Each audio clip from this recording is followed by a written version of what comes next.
नमस्कार। आप मुझे जानते ही होंगे, नाम हेमराज शर्मा है, लेकिन इस बात से कोई फर्क नहीं पड़ता कि आप मुझे जानते हैं या नहीं जानते हैं। लेकिन जो बातें अगले 4-5 मिनट में होने वाली हैं, उन बातों को आपको जानना जरूरी है। उन बातों के बारे में समझ आपको होना जरूरी है, अन्यथा आपके लिए बहुत भारी नुकसान हो सकता है। वो बातें हैं फाइनेंशियल को लेकर के, यानी फाइनेंशियल सिचुएशन, पोजीशन और उसकी रिपोर्टिंग के लेकर के। जी हाँ, आप बिल्कुल ही समझ गए होंगे मैं किस बात के बारे में बात कर रहा हूँ। मैं उन लोगों से बात करना चाहता हूँ जो भारत देश में रहते हैं और कहीं ना कहीं से कुछ ना कुछ अर्न करते हैं, यानी कि पैसा कमाते हैं। उनके लिए बेहद ही जरूरी और इम्पोर्टेंट जो इन्फॉर्मेशन है उन सभी को लोगों के लिए लेके आया हूँ। सबसे पहले तो आप सभी लोगों का स्वागत करता हूँ। मैं हेमराज शर्मा। आज हम बात करेंगे इनकम टैक्स से रिलेटेड, यानी कि फाइनेंशियल ईयर 2025-26 जो कि हमारा खत्म हो चुका है। 1 अप्रैल 2025 से 31 मार्च 2026 खत्म हो चुका है। अब हमें पिछले साल की चिंता करने का टाइम पीरियड आ गया है, यानी कि पिछले साल के फाइनेंशियल रिपोर्ट को सबमिट करने का टाइम बहुत ही नजदीक है। और जितने भी लोग हैं जो अर्न करते हैं, पैसा कमाते हैं, जिनकी रिपोर्टिंग करना चाहते हैं, उनके लिए भी टाइम है। जिनके पास इनकम का सोर्स थोड़ा एक्स्ट्रा है, वो टैक्सेबल बनता है, टैक्स बनता है, लेकिन वो पे नहीं कर पाए, तो पे करने का समय आ चुका है अब। और जिनका टैक्स बनता था या नहीं बनता था, लेकिन उन्होंने एक ऐसी जगह से पैसे अर्निंग करे जहां से उनका टीडीएस कटा हुआ है, यानी कि टैक्स जमा हो चुका है, टीडीएस या टीसीएस कुछ भी हो सकता है, तो उसको रिफंड लेने का या उसको एडजस्टमेंट करने का समय आ चुका है। बिना देरी करे वीडियो की शुरुआत करते हैं। सबसे पहले तो हमने और आपने पिछले साल की तरह इस साल भी आईटीआर भरनी जरूरी है।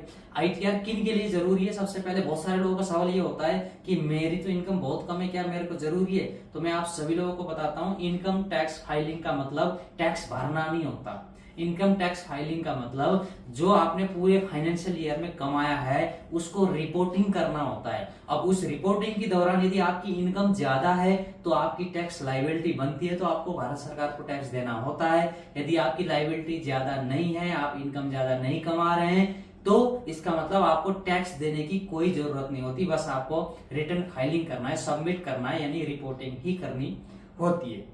ठीक है, इसके लिए किस चीज की जरूरत होती है? सबसे पहले मोस्ट इंपोर्टेंट चीज, जो हम अर्न कर रहे हैं, वो हो सकता है कैश अर्निंग हम कर रहे हो सकता है हम बैंक के थ्रू हम कहीं से अर्निंग कर रहे हो, या यूपीआई के थ्रू हम कहीं से पेमेंट लेते हो, सभी की रिपोर्टिंग होती है। बहुत सारे लोग क्या सोचते हैं कि मेरे पास 5 अकाउंट है, अलग अलग अकाउंट का अलग अलग ट्रांजेक्शन करता हूँ, डिपार्टमेंट को इनकम टैक्स को पता ही नहीं। ये गलत फहमी में बिल्कुल ही नहीं आ रहे हैं। जिस अकाउंट में आपका आधार कार्ड और पैन कार्ड लिंक है, उस अकाउंट की इंफॉर्मेशन आप बताएं या ना बताएं, आपका बैंक इनकम टैक्स डिपार्टमेंट को हर साल भेजता है। जी हाँ, जरूर भेजता है। यदि आपने कैश जमा ज्यादा किया हो, यदि आपने यूपीआई ट्रांजैक्शन पूरे साल में 10 लाख से ज्यादा किया हो, ठीक है, या आपने ऑनलाइन कहीं से सेल परचेज का काम आप कर रहे हो, आपने कहीं गाड़ी खरीद लिया हो, आपने 30 लाख प्लस का कोई भी मकान आपने खरीद लिया हो, आप बताएं या ना बताएं, इनकम टैक्स डिपार्टमेंट को पता है। इससे पहले कि डिपार्टमेंट उन चीजों को क्लैरिफाई के लिए आपको नोटिस भेज दे, आप पहले ही आगे बढ़कर उन चीजों की रिपोर्टिंग करना सीख लें, ताकि आने वाले दिनों में आपको किसी भी तरीके का नोटिस का सामना ना करना पड़े। इसके साथ साथ रिटर्न भरने के लिए आपको, यदि आप सैलरीड पर्सन है, तो आपको सैलरी स्लिप या ईयरली स्टेटमेंट फॉर्म 16 की भी जरूरत हो सकती है, तो उसको रेडी रखें।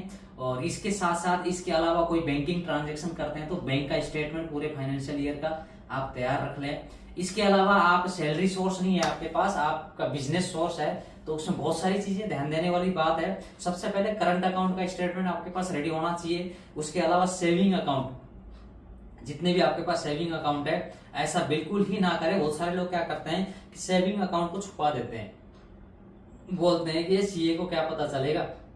मैं आपको बताता हूँ, सीए को पता चले ना चले, इनकम टैक्स डिपार्टमेंट को जरूर पता चलता है। इसलिए भी कोई भी इंफॉर्मेशन छुपाने की कोशिश ना करें, एक्यूरेट जो भी हो। आपने शेयर मार्केट में, म्यूचुअल फंड में या कोई पॉलिसी भी ले रखा है, तो इन सभी चीजों की रिपोर्टिंग करनी जरूरी है, ताकि इन फ्यूचर बहुत सारी पॉलिसी ऐसी होती है, मेच्योरिटी आपकी टैक्स फ्री होती है। जी हाँ, जरूर बोल रहा हूँ मैं आपको कि समझने की बात है। यदि आप प्रॉपर्टी खरीदते हैं, आप लॉन्ग टर्म इन्वेस्टमेंट करते हैं, शॉर्ट टर्म करते हैं, तो उसमें तो टैक्स देना ही देना होता है आपको किसी भी कंडीशन में। लेकिन कुछ पॉलिसी ऐसी भी होती है, मेच्योरिटी में मान लो आपके पास 50 लाख आ रहा है, 1 करोड़ आ रहा है, वो मेच्योरिटी भी टैक्स फ्री होती है। जी हाँ, वो मेच्योरिटी अमाउंट टैक्स फ्री होता है, तो उसको रिपोर्टिंग पहले से करना अपने को जरूरी होता है। ठीक है, इसके साथ साथ करंट अकाउंट और सेविंग अकाउंट, जो भी बिजनेस पर्सन है जो जीएसटी रिपोर्टिंग करते हैं, जीएसटी फाइलिंग करते हैं, उनको विशेषकर ये ध्यान देना चाहिए कि करंट अकाउंट के साथ साथ सेविंग अकाउंट में भी आपको रिपोर्टिंग करनी होगी। नहीं तो ऐसा ना हो कि आप करंट अकाउंट में कम ट्रांजेक्शन कर रहे हैं और सेविंग अकाउंट में ज्यादा ट्रांजेक्शन कर रहे हैं, इन फ्यूचर में फिर नोटिस आ जाए,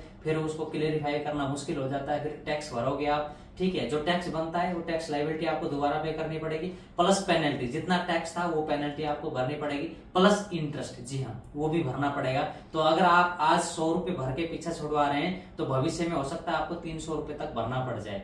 इसलिए इन बातों का जरूर ध्यान दें।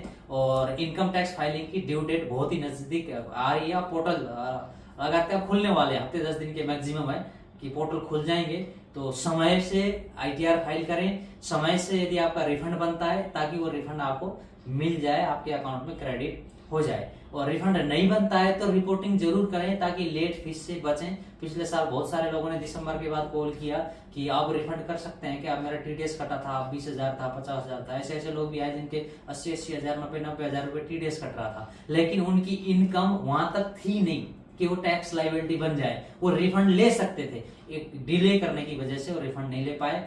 आज की बातों को यहीं समाप्त करते हैं, बहुत ही जल्द नई वीडियो के साथ फिर से आ जाएंगे। और मेरा कहना आप समझ गए होंगे इनकम टैक्स फाइलिंग करना कितना जरूरी है। यदि ज्यादा जानकारी चाहते हैं तो डिस्क्रिप्शन में दिए गए नंबर पे संपर्क कर सकते हैं और ज्यादा जानकारी ले सकते हैं। आज के लिए इतना ही, फिर मुलाकात होगी। नमस्ते।